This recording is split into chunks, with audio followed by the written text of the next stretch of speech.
Autoridades, señoras, señores, amigos todos, muy buenos días. Mi nombre es César Andrino, soy periodista y me complace darles la bienvenida a Asturias Punto de Encuentro, un espacio para la reflexión que nace con el objetivo de promover el debate y el diálogo sobre aspectos económicos, sociales y políticos de actualidad, tanto en el Principado de Asturias como en el resto de España. Asturias Punto de Encuentro surge para fomentar el intercambio de ideas y el contraste de opiniones en todos los ámbitos de la sociedad. Se trata, por tanto, de un foro abierto a la participación, neutral y plural, que busca también fortalecer las iniciativas de la sociedad civil en un momento justo en el que la necesidad de revitalizar y fortalecer valores y actitudes es cada vez más compartida. Realizada la oportuna y necesaria presentación de este acto, al menos hoy que es supuesta de largo, es igual de oportuno y necesario agradecer el patrocinio de Liberbank, sin cuyo apoyo, soporte y firme apuesta ni este ni los sucesivos Asturias Punto de Encuentro serían posibles. Aprovechamos la presencia de aquí con nosotros del subdirector general y director territorial de empresas de Liberbank, Ignacio Muñiz, para darle las gracias en persona. Agradecimiento que queremos hacer sensible, como no podía ser de otra manera, a don Antonio Garrigues Walker, presidente de honor del Bufete Garrigues y presidente de la Fundación Garrigues, por haber aceptado la invitación, y suponemos que también el reto, para convertirse en el primer ponente de Asturias Punto de Encuentro. No vamos a detallar aquí los principales logros y condecoraciones de este prestigioso jurista apasionado del teatro, porque quizá no bastaría con la hora de duración aproximada de este acto, pero sí al menos permítanme que destaque de él que es doctor honoris causa por varias prestigiosas universidades españolas, como la Universidad Europea de Madrid, Ramón Llull de Barcelona o la Pontificia de Comillas de Madrid. Es presidente de honor de España con ACNUR, que es el Alto Comisionado de las Naciones Unidas para Refugiados. Es embajador honorario de la marca España, Premio Internacional de Ensayo Jovellanos 2013 y Gran Cruz de Isabel la Católica.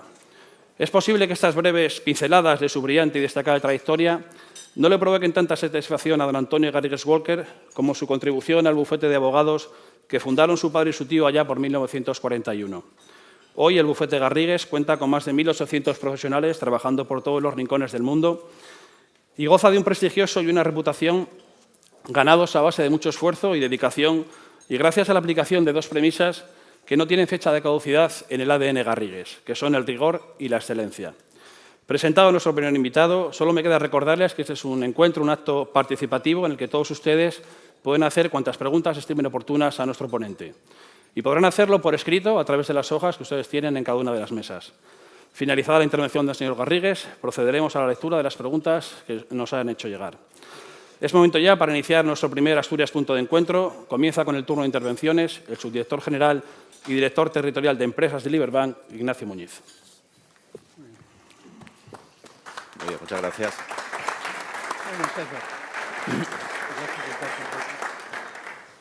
Muy buenos días en nombre de Liberbank. Agradecerles en primer lugar su asistencia a este encuentro, que da inicio a una sede que confiamos sea no solo de su interés, sino que contribuya a construir un espacio de reflexión que creemos muy necesario en estos momentos. Vivimos tiempos que no son fáciles en ningún ámbito. Las incertidumbres, las convulsiones de todo tipo, exigen no pocas veces tomar decisiones que, aun siendo necesarias, generan sacrificios e incomprensión en el corto plazo. En mi actividad, si nos referimos al mundo económico y financiero, es imprescindible, a mi juicio, llevar a cabo un esfuerzo adicional por recuperar y difundir valores que lamentablemente han quedado relegados en los últimos años. Es difícil e inútil buscar atajos. Solo el trabajo sostenido y ejecutado de manera responsable tiene sentido.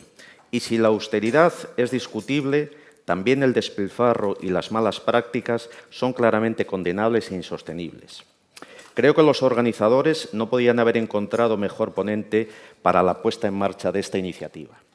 Don Antonio Garrigues ha encarnado en su dilatada trayectoria en muy diversos campos muchos de los más altos valores cívicos de este país, desde su concepción liberal de la economía y la política y de la preeminencia de la sociedad civil.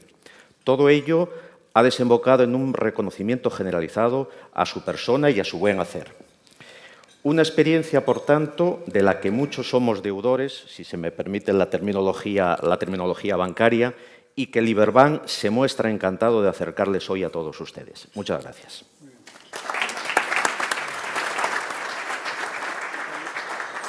Don Antonio, tiene la palabra. Gracias.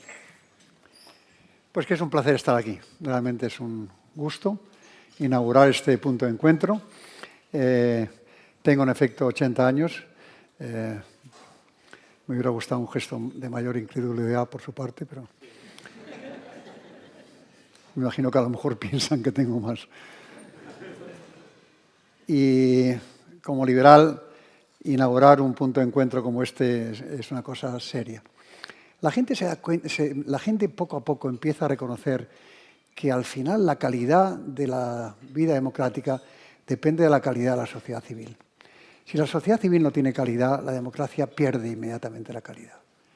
Lo que diferencia a Estados Unidos de Europa en su conjunto es que en Estados Unidos el papel de la sociedad civil es un papel determinante y decisivo en todas las áreas. Mientras que en Europa el papel de la sociedad civil ha sido siempre minoritario y de momento sigue siendo minoritario. En España, ¿qué duda tiene que empieza a despertar? Tenemos ya una ley de fundaciones aceptable, tenemos una ley de asociaciones aceptable, seguimos pendientes de la ley de mecenazgo y seguiremos pendientes todavía algún tiempo, pues porque en España nos gusta tomar las cosas con una tremenda calma, con una tremenda y exasperante lentitud. Pero algún día habrá una ley de mecenazgo. En definitiva, estamos empezando a recuperar los hábitos de la sociedad civil. Y yo lo que quiero convencerles es de que este tipo de reuniones, y me alegra además realmente ver a tanta gente, a tantos buenos amigos ocupando prácticamente todo el salón, enteramente todo el salón, pues demuestra en definitiva que ya empezamos a estar un poco hartos a que se nos diga todo lo que tenemos que hacer y todo lo que tenemos que pensar. Y que en definitiva la sociedad civil no es otra cosa que un lugar donde se protesta, donde se hacen propuestas, donde se discuten ideas y que, por lo tanto, todo eso es un fenómeno de enriquecimiento del que ni siquiera nos damos cuenta, pero poco a poco, a través de estos foros, es así. Yo conozco bien la vida empresarial asturiana y conozco bien lo que ha hecho FADE, conozco bien lo que ha hecho las cámaras de comercio, conozco bien todo lo que se está haciendo en este terreno. Y la verdad es que siempre ha habido una riqueza en la actividad empresarial y sigue habiéndola. He visto, por ejemplo, que en el último mes de diciembre Asturias ha sido la comunidad que ha generado más empresas, lo cual es un dato pues, también significativo. También es una comunidad en donde se han perdido muchas empresas. Pero bien, en definitiva el balance sigue siendo positivo, ¿no? Insisto en el tema de la sociedad civil. Agradecer a Liberbank su patrocinio. Los patrocinadores ahora son una especie en extinción y, por lo tanto, encontrar uno es una verdadera maravilla. Y yo espero que esté satisfecho de este patrocinio porque será bueno también para el patrocinador. Espero que sea bueno para el patrocinador. Es un momento de publicidad que hay que utilizar porque hay que hacerlo. Le he dicho a César, a mi buen amigo César, primero que tiene una cara muy simpática, lo cual es importante en la vida porque el otro día se publicaba en una encuesta en materia de negocios y se preguntaba que cuál era la virtud más importante para un estudiante que ha terminado y que quiere encontrar trabajo. Y la primera virtud que debía tener es la empatía. La empatía. Y a mí me parece que es así, es que tenemos que empezar a demostrarnos unos a otros que somos empáticos. Porque en este país, en parte por la vida política, en parte por otros motivos, es que hay muy poca empatía, es que estamos casi todo el tiempo insultándonos. Y eso es una cosa, hombre, es un oficio también que tiene su parte divertida, pero no lo hacemos ni siquiera con el buen sarcasmo inglés, ni con alguna finura, que sería lo lógico y lo propio de una sociedad avanzada. César va a ser una clave. Tiene que ser un buen moderador, tiene que meterse con el ponente, tiene que meterse con el público, tiene que hacer preguntas molestas, en fin, porque es una clave importante en una reunión de estas el tener un buen moderador. En todo caso, a punto de encuentro, agradecerles esta iniciativa, estoy encantado de hacerlo y ahora me toca, como es lógico, responder a todos los problemas que tiene España, que se puede responder de una manera muy simple diciendo que realmente España está viviendo una época realmente gloriosa de su vida política, de su vida económica, de su vida social y de su vida cultural. Y el que lo dude, que lo ponga de manifiesto, pero yo voy a intentar transmitirles que estamos viviendo una época realmente fascinante intelectualmente y una época que tiene algunos puntos de inquietud, pero que no son ni muchísimo menos tan grandes y tan importantes como la gente cree. Si hay algo que detesto de la situación actual en España es la cantidad de gente que le gusta alardear de catastrofismo y de dramatismo. y que lo hacen en alguna forma como con cierto orgullo de demostrar su seriedad. Pareciera como solamente se es serio si se magnifican los males. Y eso a mí es algo que me... Voy a salir, es que si no, no veo un poco a la gente en su conjunto. Es algo que no me parece ni siquiera digno.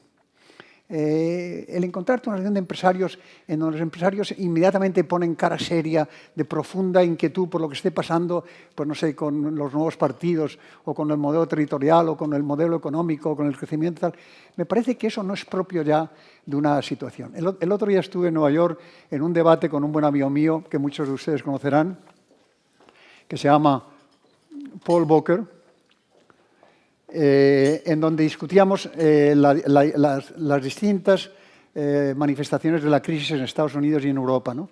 Y él decía, y me tomó la palabra porque dijo, Antonio Garrido es el que tiene que hablar de Europa y yo de hablar de Estados Unidos, pero le tomo la palabra porque mi nombre tiene origen alemán, estoy casado con una alemana y voy mucho a Alemania. Y la gran diferencia que hay entre Estados Unidos y Europa al tratar de la crisis es que en Europa están todo el puñetero día hablando de la crisis, adorando la crisis, utilizando la palabra crisis, mencionándola como causa de todo. Y en Estados Unidos, y eso es verdad, la palabra crisis ya no la menciona nadie. Es más, es feo. Es feo utilizar la palabra crisis. Aparece como un proceso justificativo. Es que mire usted cómo hay crisis, es que mire usted la crisis.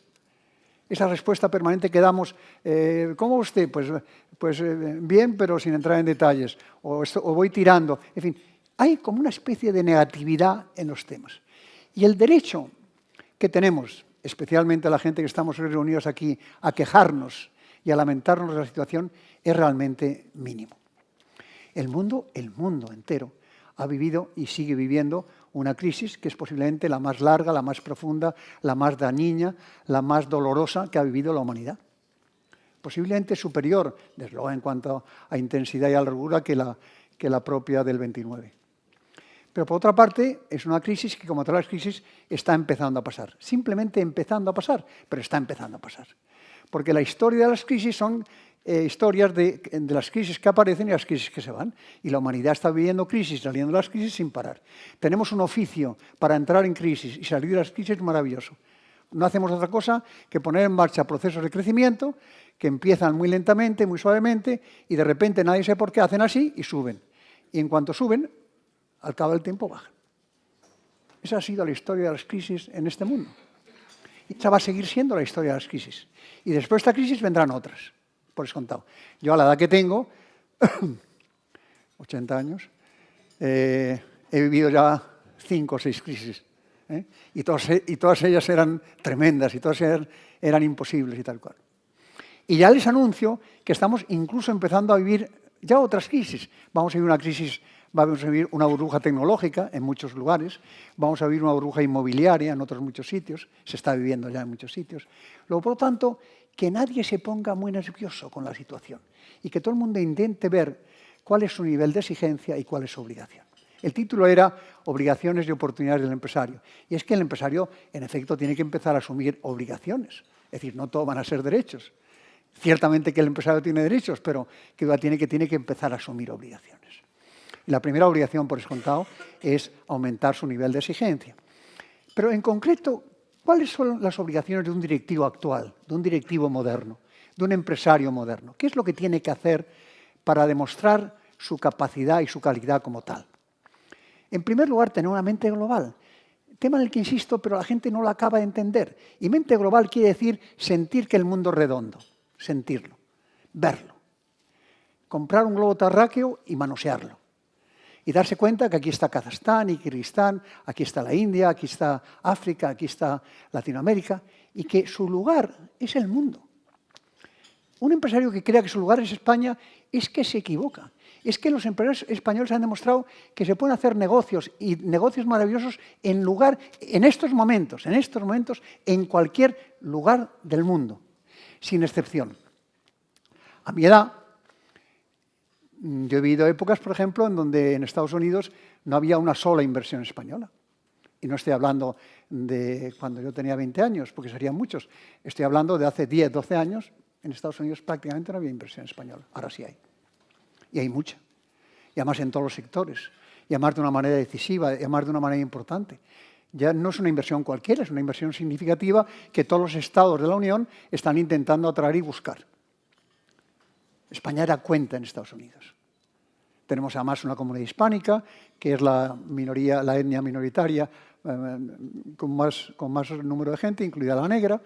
Es una etnia, además, que está, la minoría hispana es una minoría que está cumpliendo un papel político y económico cada vez más importante.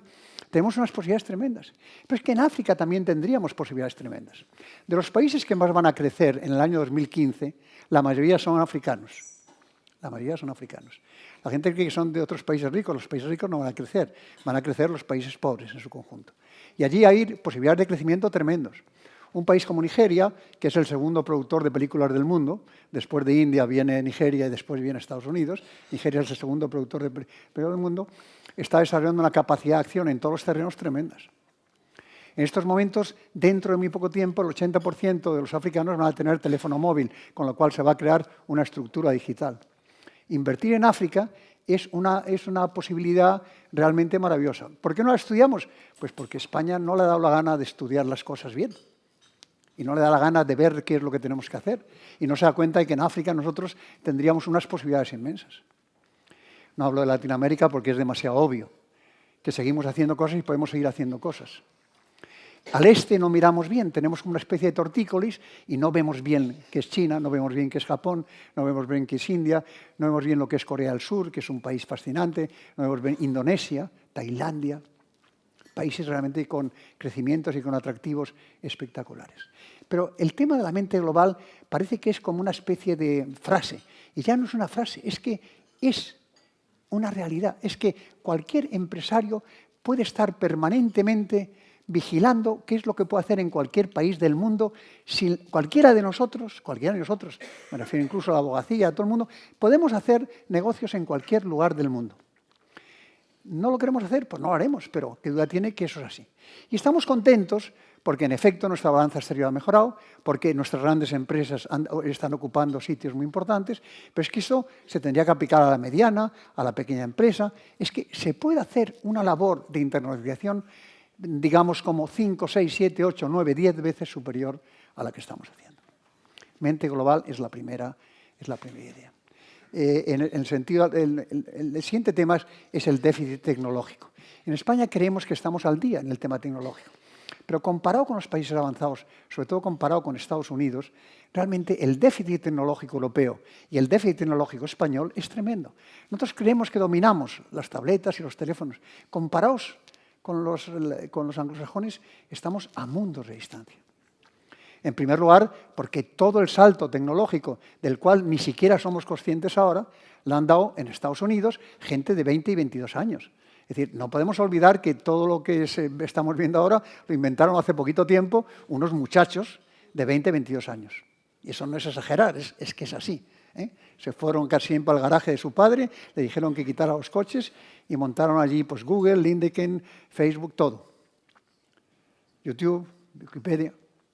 Lo hicieron gente de 20, 22 años. 20, 22 años. Nuestro déficit digital es tremendo. La gente, por ejemplo, no sabe que Google vale ya más que todo el IBEX nuestro junto. Google vale más que todo el IBEX nuestro junto. Una empresa. El poder tecnológico lo tienen los americanos. Y el que crea que nosotros tenemos un nivel tecnológico alto se equivoca. La diferencia que ellos utilizan es que los europeos utilizan la red, mientras que los americanos estamos en red. Están todo el día buscando oportunidades, están todo el día buscando posibilidades. Cuando Warren Buffett y Bill Gates vienen a España e invierten en España, no lo hacen porque España les enamore. Lo hacen porque están permanentemente buscando lo que buscan, en definitiva, toda esta gente, que es potencial de crecimiento. ¿Y por qué vienen a España? Porque han detectado que España tiene potencial de crecimiento. No por otros motivos. Tiene potencial de crecimiento. Pero nosotros no estamos en red, nosotros no estamos permanentemente buscando las cosas. Ni nosotros ni las generaciones más jóvenes, porque nuestros hijos y nuestros nietos, aunque nosotros nos admiren por lo bien que mueven las cosas, siguen teniendo una tremenda desventaja tecnológica frente a todo este tipo de gente. A eso se une la pobreza idiomática. En España hablamos muy pocos idiomas. Hablamos muy pocos idiomas. Y obviamente el conocimiento idiomático afecta también a la capacidad de globalización. Una persona que hable español y que hable inglés se puede comunicar prácticamente en todo el mundo, pero el conocimiento del inglés se ha convertido ya en un dato vital. Puede ser que a nivel generativo no todos tengamos la obligación de saber inglés, pero qué duda tiene que un chico joven ahora que no sepa inglés, pues tiene un futuro limitado. No digo que no exista filosóficamente hablando, digo que tiene un futuro limitado. Usted tiene muy buenas notas. ¿Sabe inglés? No. Pues si es un chico joven, pues su futuro es limitado. El conocimiento idiomático no es tampoco un lujo estético, es que es una necesidad vital en estos momentos si queremos hacer cosas a nivel global y a nivel internacional. El déficit tecnológico es un déficit importante conectado con el déficit idiomático. Y esos déficits son los que tenemos que corregir, porque en definitiva, para mejorar una sociedad, no hay que pensar en los superávits, hay que pensar en los déficits. Si queremos pensar en los superávits, que tiene que podemos hacer un cuento de España estupendo, porque es verdad, un país como España, que hace 6 meses estaba siendo realmente visto por la prensa internacional significativa, que es la prensa anglosajona, que es el Financial Times, es el New York Herald Tribune y el Wall Street Journal, nos ponían realmente mal. Éramos el gran enfermo de Europa.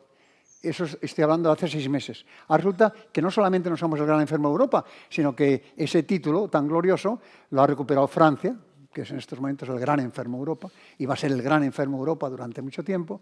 Lo tiene también Italia, que está pasando una época de imposibilidad de controlar su mapa político y que no tiene capacidad de crecimiento, pero incluso los llamados países virtuosos, tipo Holanda, tipo Finlandia, tipo Dinamarca, están pasando también épocas en donde, por ejemplo, se ha vuelto a recrudecer la burbuja inmobiliaria. Por tanto, un país que hace 6 meses era uno de los peores países y que ahora, juntamente con Alemania, son los motores de crecimiento, algo tiene que significar.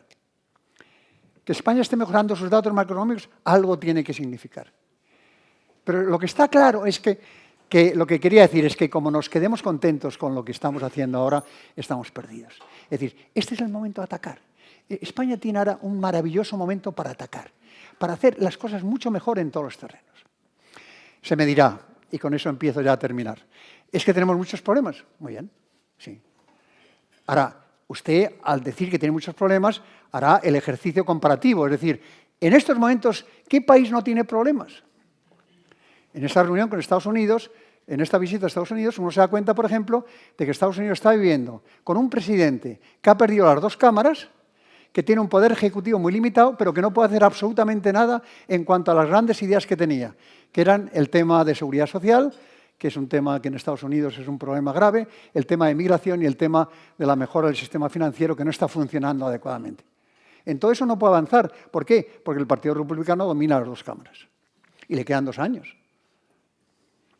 Hay una radicalización política y una polarización política como en España ni nos imaginamos. En Estados Unidos hasta es difícil en estos momentos la convivencia social entre republicanos y demócratas, cosa que yo he vivido, como en definitiva yo soy medio americano, de la forma más completamente opuesta. Es decir, la convivencia era realmente gratificante y maravillosa. Pues ahora ni se pueden ver ni convivir socialmente. Incluso hay un aspecto religioso dentro del Tea Party que está realmente envenenando muchas relaciones. Eso es un país como Estados Unidos. Es verdad que sigue creciendo, es verdad que es un país joven. Pero es un país joven por una razón muy simple, porque es un país que tiene los hijos que se necesitan para mantener la población activa. Cada mujer americana tiene 2,1 hijos. Nunca he entendido bien lo del 1, el 2,1, pero en fin algo debe querer decir. Cada mujer tiene que tener 2,1 hijos. Y en cambio en Europa el promedio es 1,5, 1,6. En España es 1,3, bajando 1,2.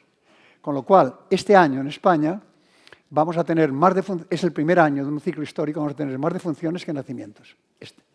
Y dentro de nada seremos el país más viejo del mundo. Ustedes me dirán, ¿quién fue a hablar? Bueno, pues eso, ¿quién fue a hablar? Pero que vamos a ser el país más viejo del mundo. Y esto tiene importancia. Se dirá, no, porque como me dicen, no, usted ya tiene, en efecto, como me han dicho, una dilatada experiencia. Pues yo tengo una dilatada experiencia. Pero la experiencia no vale para mucho. Porque lo importante de un país joven es que es joven. Es que es joven. Y ser joven es ser joven. Y todos sabemos lo que es ser joven. Yo he estado a punto de caerme. Te puedes caer en cualquier momento. somos un país envejecido. Y un país envejecido no es lo mismo que un país joven. Y cuando uno va a América lo que nota es el dinamismo. Hay gente joven. En Europa dentro de nada no va a haber gente joven. Y Europa está envejecida. Y la competencia entre Estados Unidos y Europa consiste en que Europa está envejecida. En Estados Unidos uno llega y nota el dinamismo, nota las cosas. Como dicen ellos, lo decía el otro día Víctor Pérez Díaz hablando de su experiencia americana, que en Estados Unidos es un país donde una persona que vale no hay quien le frene. Es que no hay quien le frene. Una persona que vale sube. Tenga la edad que tenga y valga lo que valga, sube. En Europa, una persona que vale. Hasta el punto que yo siempre digo que en Europa, como pongas en marcha algo que no ofrezca resistencia, es señal de que es una mala idea. Necesitamos la resistencia. Bueno, con esto lo que quiero decir es que ¿España tiene problemas? Sí, tiene problemas. Uno de ellos es el envejecimiento. ¿Y es un problema que no queremos afrontar? No. Porque ¿quién convence a las mujeres de que tengan más hijos? Te mira y te dice, ¿y usted qué va a hacer?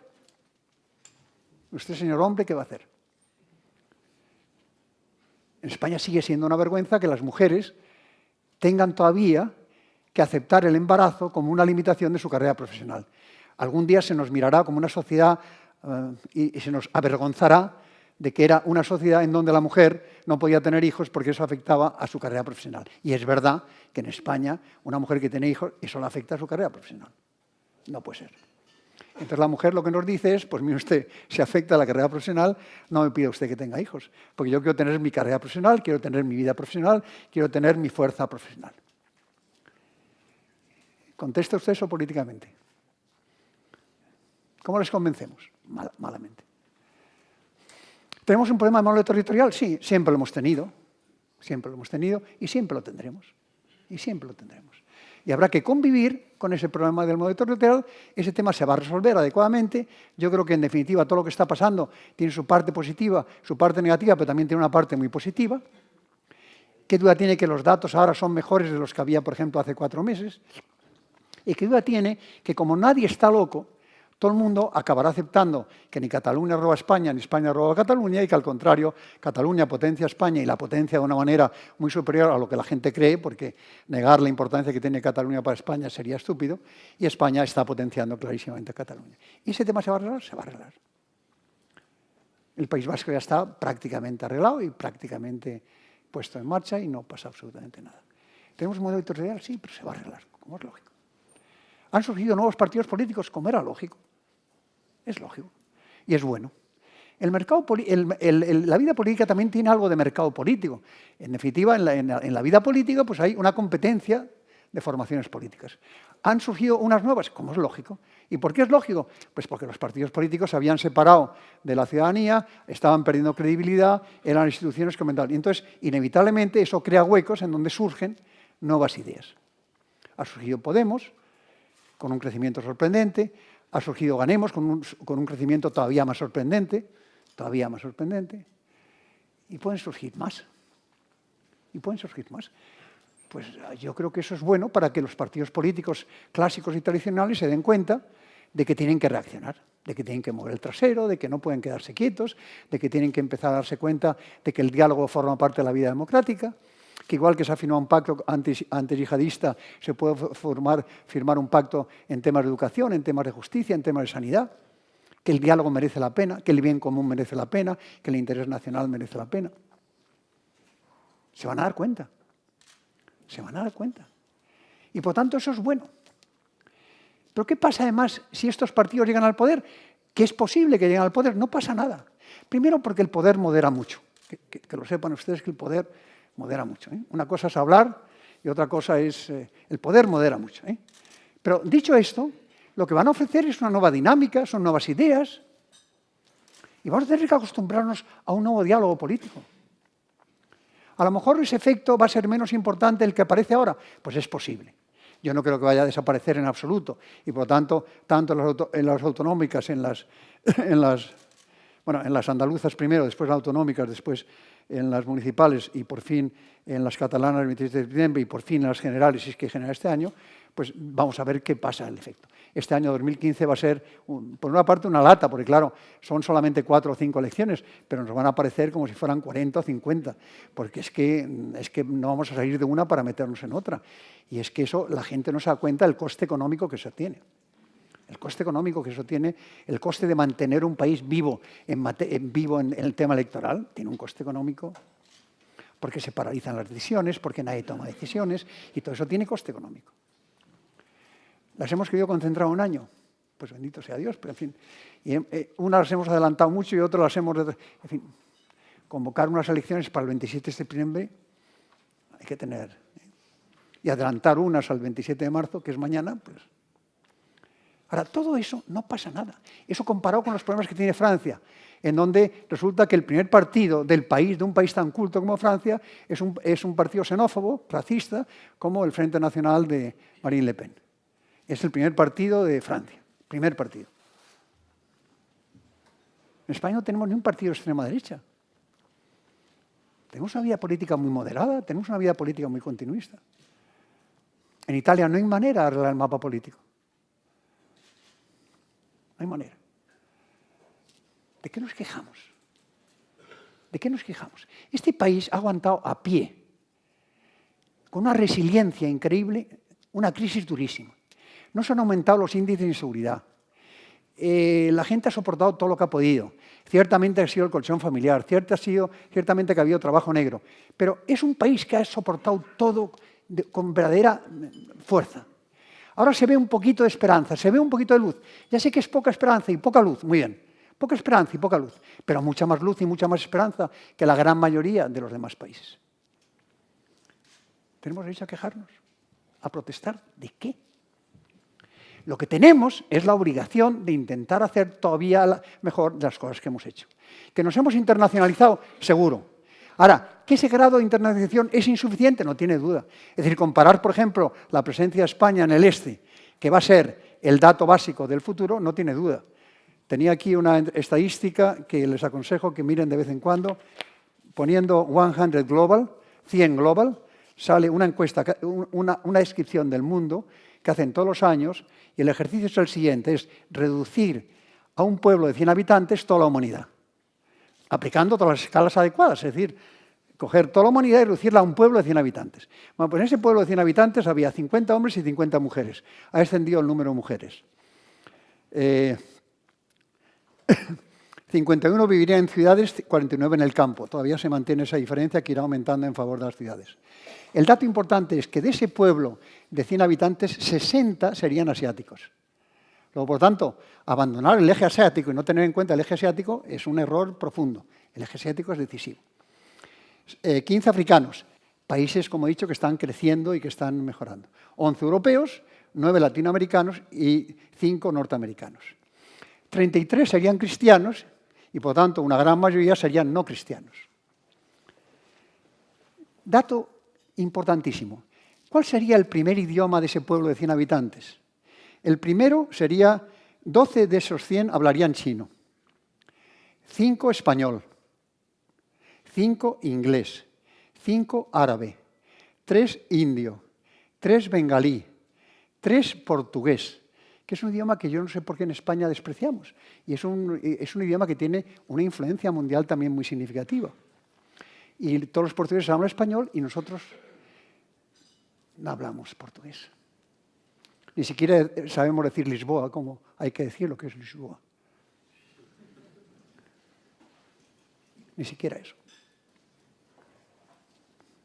El portugués.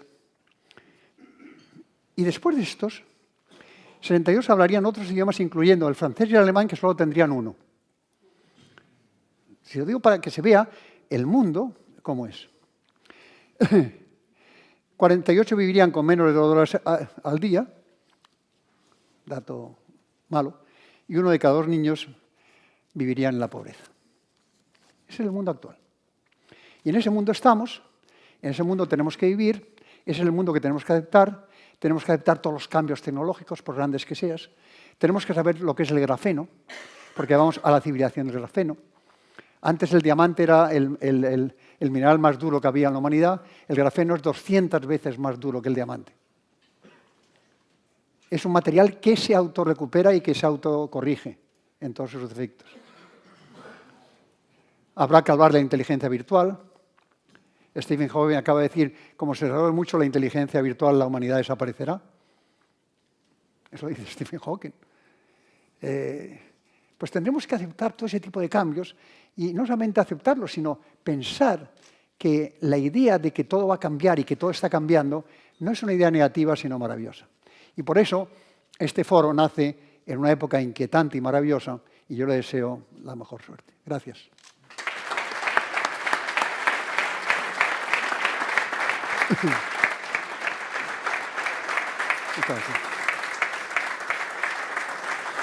Muchas gracias. Muchas gracias, señor Garrigues, por su intervención. He de reconocer que me ha parecido muy valiente cuando dijo que va a haber próximas crisis, ¿no? Estamos empezando a sacar la cabeza de esta, pero ya nos dice que va a haber más. Eso está bien para que pongamos los pies en el suelo y sepamos que no va a ser la última cuando la superemos. Bien, nos han hecho llegar muchas preguntas, la mayoría relacionadas con la crisis, pero en todos los ámbitos, ¿no? En el empresarial, en el político, de la sociedad civil. Yo me quedo también con lo que nos ha dicho usted, de que estamos viviendo una época fascinante de cambios en todos los sentidos políticos, culturales, económicos, sociales, que tenemos que digerir y llevarlo de la mejor manera posible para superar esta situación. Pero voy a comenzar con una pregunta que hacía un empresario, supongo, autocrítico. La mayor parte de este foro son empresarios y dicen que si no le parece que las organizaciones empresariales se han acomodado o están ejerciendo ese liderazgo que la sociedad ahora, la situación económica y social demanda, si no están relativamente acomodadas y se están dejando llevar un poco por la inercia. ¿Qué le parece, don Antonio? ¿Se refiere a las asociaciones empresariales? Sí, a las empresas. Vamos a ver. Es verdad que estamos en una época en la que no hay un solo estamento que no tenga que adaptarse a las nuevas realidades. Y qué duda tiene que eso se aplica a todas. Y por descontado se aplica al estamento empresarial. Qué duda tiene que las organizaciones empresariales también tienen que hacer su propio proceso de adaptación, su propio proceso de definición de prioridades que pueden ser completamente distintas a las actuales y que tiene que también tiene que plantearse problemas muy distintos a los habituales. La tendencia a la inercia en todo tipo de organizaciones es uno de los males peores que conducen al encolosamiento y a la muerte. Es decir, nada puede estar quieto, y si nada está quieto en el mundo, nada puede estar quieto en la sociedad civil ni en sus organizaciones. Y que, por lo tanto, que las organizaciones empresariales tienen que despertar y tienen que asumir nuevas obligaciones, a mí me parece que no tiene duda. Yo siempre he dicho, por ejemplo, que en materia del mundo empresarial ha habido una época en que las organizaciones empresariales prácticamente no hacían nada y lo hacía todo el sector público. Por ejemplo, yo creo que el ICEX ha sido un factor de internacionalización en España muy importante, en una época en que ni las cámaras ni la COE hacían lo que tenían que hacer.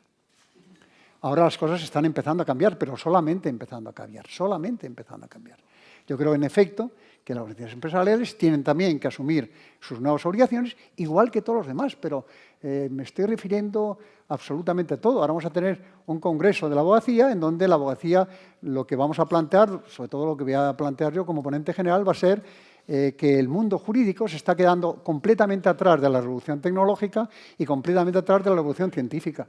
Y que el mundo jurídico no puede quedarse atrás de ese tipo de movimientos.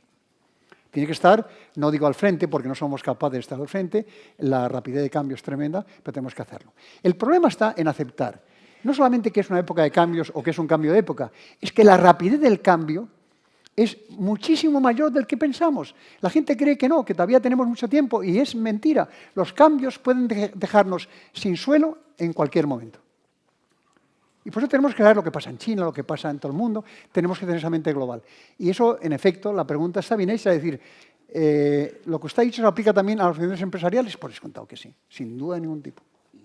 Por seguir hablando de las organizaciones empresariales, nunca se ha dado tanta importancia a la responsabilidad social de las empresas. Ahora se ha percibido más que nunca muchos casos de corrupción. ¿Qué cree que está fallando en el sistema, don Antonio? La corrupción es un drama que tienen la mayoría de los países. Si alguien cree que España es el país más corrupto del mundo, se equivoca. En estos momentos el país más corrupto del mundo es China.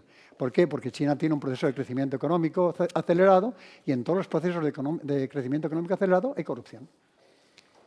Eso lo ha dicho Xi Jinping públicamente, que el problema más grave de China en estos momentos es la corrupción. Y, en efecto, es uno de los países más corruptos del mundo. Que en España estamos viendo permanentemente casos de corrupción, sí, pero en general, y no lo digo por tranquilizar a nadie, la verdad es que la corrupción de la que estamos hablando, no digo en su totalidad, pero sí en su gran mayoría, digamos en el 80-85%, pertenece a la época de la burbuja inmobiliaria. Esa es la verdad. Yo no digo que no haya habido corrupción en los últimos años, digo simplemente que la gran mayoría, el 85%, no es de ahora. Yo digo que en estos momentos, ¿qué es lo que está pasando? Que la sociedad española se ha vuelto claramente menos corrupta. ¿Por qué? Porque se ha puesto en marcha la mejor sistema para corregir la corrupción, que es convencer al posible, al potencial corrupto, que la corrupción no paga. Y es que la verdad es que yo no digo que alguno no se salve, pero están cayendo casi todos. ¿Y cuál es la mejor, cómo se corrige la corrupción? Castigando a los corruptos. ¿Se les está castigando? Sí, con mucha lentitud, con una justicia muy lenta, tal, pero se está castigando. Y esa es la única forma de corregir el tema. Y yo aseguro que en estos momentos, yo creo que la administración, que el sistema público en general, incluso el sistema privado, yo creo que en estos momentos hay menos corrupción que antes. Yo creo que España ahora es un país menos corrupto que antes. Es verdad que estamos en medio de este escándalo permanente, etcétera, etcétera. Pero insisto, cuando se mira, tanto los ERES como Gürtel, como todo, pertenecen a la época anterior. No es a esta época, es a la época anterior. Y saldrán más, además. Saldrán más escándalos. Pero pertenece a la época anterior. Pero estamos haciendo lo que hay que hacer. Los medios de comunicación, por un lado, y el sistema judicial, por otro, está haciendo lo que tiene que hacer. Y eso es lo que va a mejorar el que España dé un salto importante en materia de corrupción. Aparte de eso, tenemos una ley de transparencia que se ha convertido no en una gratuidad del sector público, sino en un derecho del ciudadano. Es que un ciudadano tiene derecho a saber qué pasa en un ayuntamiento, cuánto gana el director general de Medio Ambiente, quién compra los coches, quién contrata el servicio de limpieza. Tiene derecho a saber todo, absolutamente todo lo que pasa en las instituciones públicas. Todo. Bueno, pues todo eso ayuda a que este proceso sea un proceso positivo. Como saben, aquí se dan cita también numerosos periodistas y una compañera nos pregunta al hilo de la corrupción, usted yo creo que ha contestado aparte de la pregunta, dice que sí, que usted dice que no pasa nada, que hay que arreglar estos desajustes que provocan en muchos casos la corrupción y algunas prácticas, pero dice que cómo se puede poner solución a la misma y que usted que viaja tanto, ¿cómo se nos ve a los españoles o al país, a España desde fuera? Pues ya lo he dicho antes, hace 6 meses teníamos una imagen realmente nefasta en el sentido económico, se aludía también al tema de la corrupción, se aludía a muchos temas, ¿no? Y las cosas han cambiado. Ahora, en estos momentos, la imagen de España es una imagen básicamente positiva, básicamente positiva. Y yo en las reuniones internacionales, pues todo el mundo, en el fondo lo que hace es felicitarte, te dice, hombre, España parece que va mucho mejor, y todo el mundo insiste, sí, pero aún así tenéis un paro realmente espectacular, lo cual es verdad, para que nos vamos a engañar, tenéis un paro espectacular. Pero la imagen ahora, clarísimamente, es mucho más positiva de lo que era hace 6 meses. ¿Podemos tranquilizarnos? No, porque la vida está cambiando permanentemente y si tenemos algún revés significativo, pues la prensa vuelve otra vez a ponernos otra vez en marcha. Pero yo, sinceramente, creo que la imagen de España ha mejorado clarísimamente con respecto al pasado. En Europa, desde luego. En Estados Unidos, desde luego. No sé en otras zonas, porque últimamente no he estado visitando países asiáticos, ni he asistido a reuniones internacionales. Ahora voy a Corea del Sur e intentaré enterarme de cómo se nos mira y cómo se nos ve. Pero yo creo que la imagen, de verdad, clarísimamente ha mejorado. Que nadie piense que la imagen de España en estos momentos es una imagen de país desolado y de país pobre y de país poco desarrollado y de país corrupto y de país nada. Al contrario, hay una imagen que empieza a ser positiva con respecto a nuestro país. Muy bien, ciñéndonos ahora a la parte política, ¿qué le parece que ahora esté tan denostado el bipartidismo? ¿Cree que funciona tan mal en sitios como Estados Unidos, Inglaterra? No. ¿O es mejor el multipartidismo de países como Italia, como Grecia? Vamos a ver. Primero que la gente sepa una cosa. El mapa político siempre depende de las leyes electorales. Es decir, la gente cree que cada país tiene su propio... No, es que en Italia... un partido que obtiene el 2% del voto tiene representación parlamentaria significativa, 2%. En Inglaterra, para tener representación parlamentaria, como mínimo hay que tener el 15 o el 16%. ¿Por qué? Porque hay leyes que favorecen el bipartidismo y leyes que favorecen el multipartidismo. Y luego hay leyes intermedias que favorecen el bipartidismo, pero también protegen a las minorías. Y hay de todo.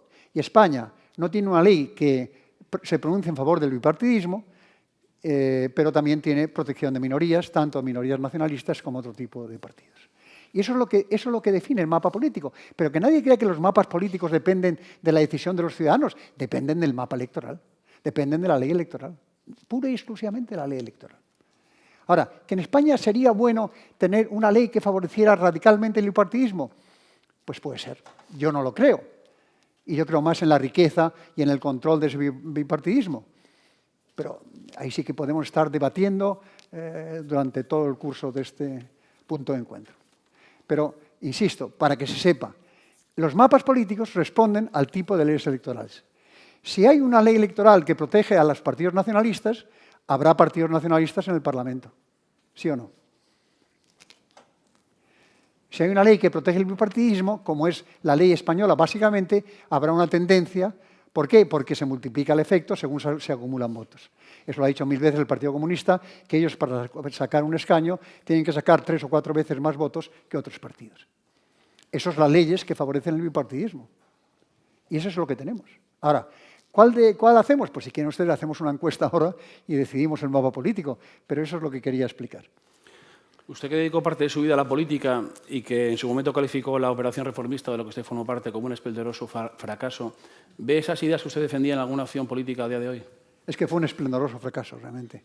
Fueron unos fracasos. Vienen incluso a veces estudiantes americanos a preguntarme por qué fracasamos tanto, lo cual me molesta una barbaridad. Más que nada porque ya ni me acuerdo. Yo digo que esa operación reformista fue una operación maravillosa, en el sentido de que estaba llena de buenas intenciones. La idea era incorporar a un partido nacionalista a la política nacional de una manera directa y clave, y además tenía como ideología básica la ideología liberal, que es la ideología realmente que ha mejorado los países, la calidad democrática y la vida económica, ¿no? No salió bien y no salió bien, ¿no? Yo creo que en estos momentos no hay nada similar a esa operación reformista, que son ideas nuevas que han surgido como consecuencia de que hay un agotamiento del modelo político actual y que los partidos políticos clásicos que dominaban la escena política, en mi opinión, no han sabido reaccionar adecuadamente a tiempo y ahora tienen que empezar a reaccionar. Yo creo que el efecto de los nuevos partidos va a depender tanto de la tarea que estén haciendo ellos, que la están haciendo, por cierto, muy bien, sino de la otra tarea que tienen que hacer los partidos mayoritarios, el PP y el PSOE, en el sentido de demostrar que son capaces de preocuparse de los verdaderos intereses del país. Si le parece una última pregunta relacionada con la política, usted ha dicho casi al finalizar su intervención que es lógico y normal que surjan otras opciones políticas como Podemos. ¿Pueden estar tranquilos los políticos y los empresarios con esta opción política? Ahora absolutamente, que mucho, pero sí. Radicalmente, absolutamente. Pero si luego resulta que no pasa nada ni se cambia nada. Si es que insisto en que la realidad modera mucho y el poder modera mucho. Y que yo no digo que el caso de Grecia sea un caso significativo, pero es verdad. Es decir, si es que estamos en un mundo interconexionado y, por lo tanto, pues, en efecto, lo que pasa allí pues, es lo que ha pasado, pero eso no tiene... Es decir, primero que intentar comparar España con Grecia es que es ofensivo, es que España ha hecho un esfuerzo absolutamente maravilloso comparado o tener miedo, por ejemplo, a una especie de que en España pueda haber modos chavistas o modos venezolanos. Y es que somos un país serio, somos un país moderno, somos un país culto, somos un país desarrollado. Y es que no podemos hacer ese tipo de comparaciones, no es que sean odiosas, es que son absolutamente necias, ¿no? Luego, por tanto, pues que nadie tenga la menor inquietud ni la menor preocupación. Y que haya un pacto de izquierda, pues habrá un pacto de izquierdas. En España hemos tenido pactos de izquierda perfectamente. Y durante los pactos de izquierda es cuando este país ha pegado un crecimiento espectacular. Que nadie tenga la menor inquietud. No pasa nada. No pasa nada. Ahora, ¿que puede haber cambios? Claro que puede haber cambios y serán buenos. Y seguro que los nuevos partidos aportarán nuevas ideas y nuevas realidades y que estamos ante nuevas realidades y nuevas...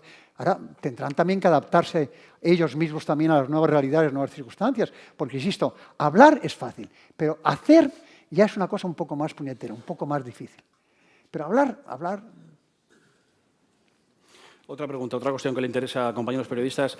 Coincidiendo en que las cifras macroeconómicas mejoran, ¿cuándo cree que lo va a notar el trabajador de a pie? ¿Cuándo van a terminar los desahucios, los afectados por la bajada de salarios? Pues la verdad es que no lo sé y además no quiero atreverme a hacer ni predicciones eufóricas ni negativas. Es decir, que se está empezando a notar, yo creo que eso no tiene duda. Que hay como un nuevo dinamismo en la sociedad, no tiene duda. Que la gente en su gran mayoría sigue estando igual que estaba, en su gran mayoría, digamos el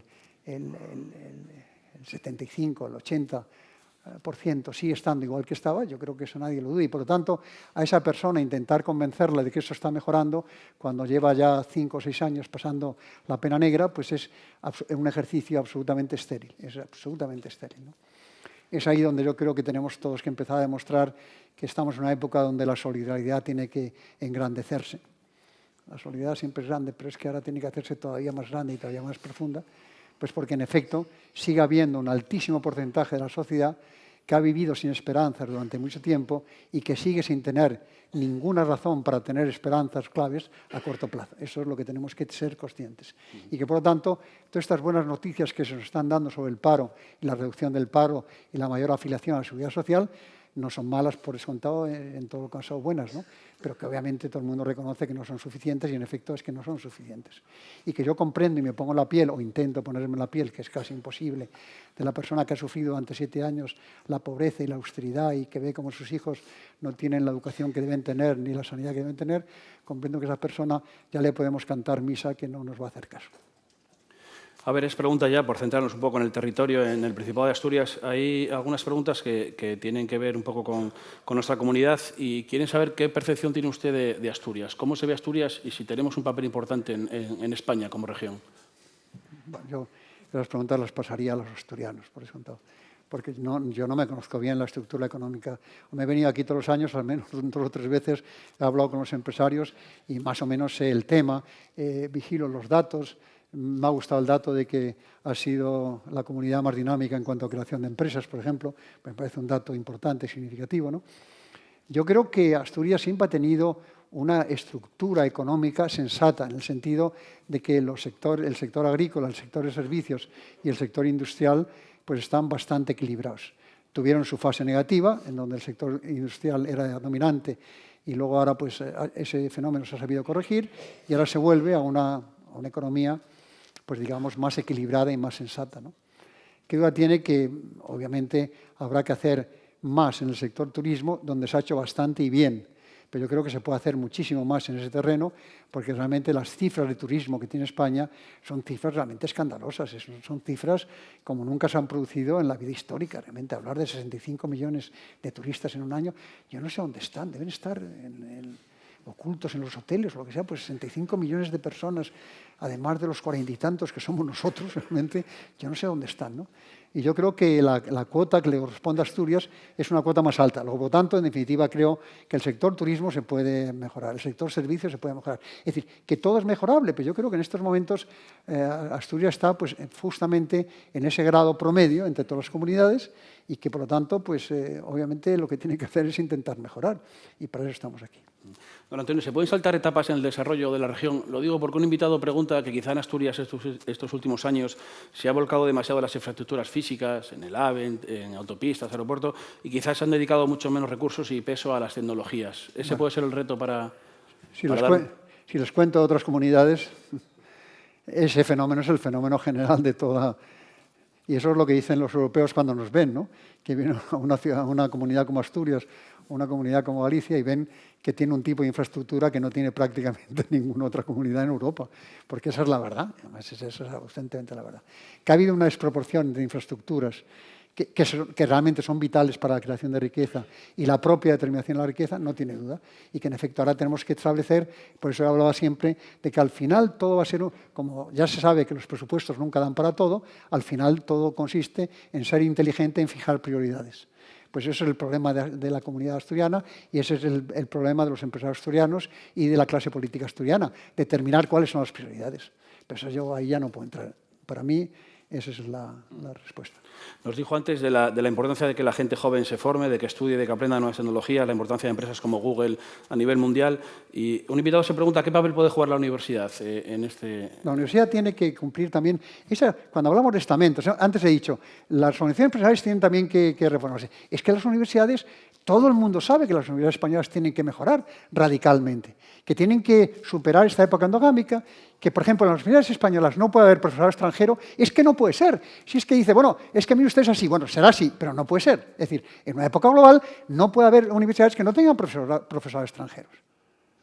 No puede. No puede haber una universidad en donde los rectorados se elijan de la forma en que se eligen. Tenemos que tener un sentimiento mucho más dinámico de movimiento. Pero todo eso se viene sabiendo desde hace muchísimo tiempo. El problema es que hay una serie de problemas en España en que nadie sabe por qué. Lo que nos gusta es estar dando vueltas alrededor del problema, vueltas y vueltas. Ahora eso de atacar el problema, eso a nadie se le ocurre.